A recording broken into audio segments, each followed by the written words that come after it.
Well, we worked with Georgian growers for 8 years now, and I find the wine culture fascinating. I think it's the country in the world which has the deepest culture in terms of wine and gastronomy, and it's so integrated into everyday life. I think the wines are fascinating. They're still developing. I mean, obviously they have 8,000 years of history, but I think the growers are learning new techniques and really bringing their wines up to date and into the modern world.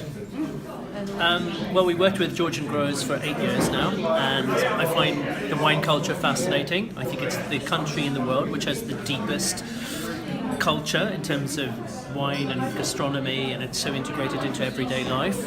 I think the wines are fascinating. They're still developing. I mean, obviously they have 8,000 years of history, but I think the growers are learning new techniques and really bringing their wines up to date and into the modern world.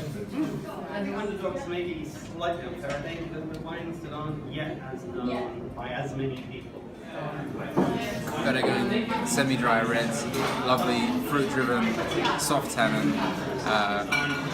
As for Georgia, a wide variety, tannic, soft, juicy, perfumed. Georgian wines, some of the most interesting wines I've ever had. Totally unique, totally their own thing, and not weird. Well, some of them are weird and wacky, but a lot of them are very individual but very accessible. So it's been a revelation to me. In general, I think they're really interesting. They're unusual and totally different, particularly when you're tasting Saperavi, and the different styles, whether they're in barrel or tank or coopery, and different vintages. And what we had in the masterclass was particularly interesting to see all the different styles that they do. Fascinating.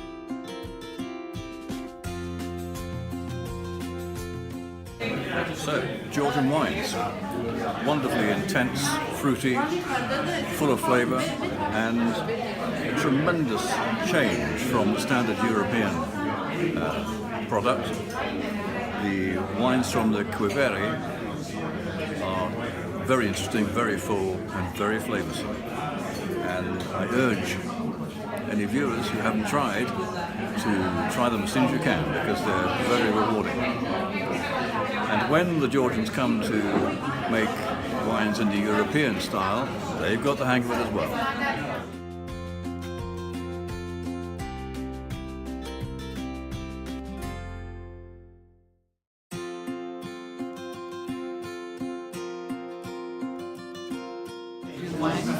I went on a trip with the Masters of Wine last March, and I was really there just to find out what it was all about. Didn't really expect to import some wines, but I enjoyed the visit and I tasted some lovely things, and I decided we'd have a little go in a modest way with 4 wines from 2 different producers. I mean, we have a portfolio of mostly European wines which we sell to restaurants and some specialist wine shops, and I'm still finding my feet with them. So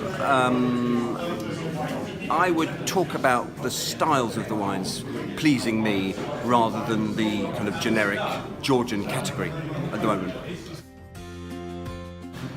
Can I start? Okay. So I think that Georgian wines are actually at a very interesting stage in the sense that there's clearly an awful lot going on there in terms of innovation in the winemaking sort of styles, the adaptation of traditional winemaking to modern sort of consumer market, a lot of interest in the more sort of natural sort of forms of winemaking, which are very popular. And I think with that, with the difference between traditional winemaking and fairy winemaking, that's an addition. That's a very useful way to gain reputation in the market. And then after that, being able to show the strength of the amber wines as well as a backdrop to the white wines is another, and as a complement to the wines. White wine is a very powerful way to convey the message across.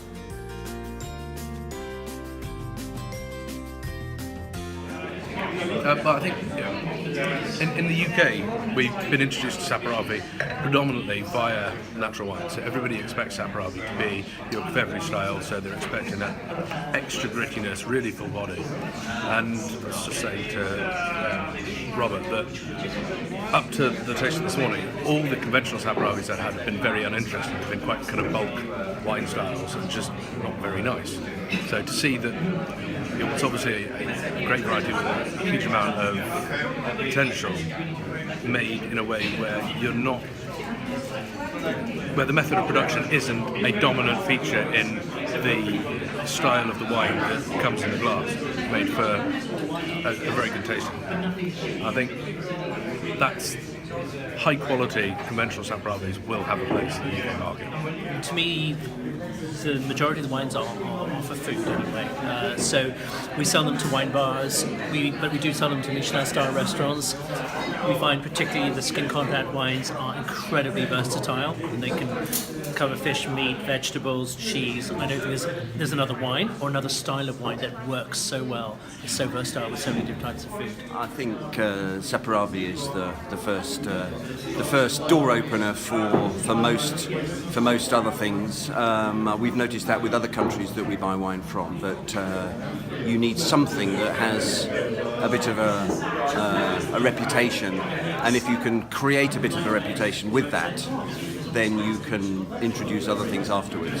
What we've seen so far in the 6 months that we've been selling the wines is that the Saperavi, we bought some Kvevi white wines and they're all Kvevi wines, but we bought some amber whites and some more classic reds, and the reds are easier to sell. The amber wines have an interest for a small market, but the Saperavis have a bigger potential, I think, to start with.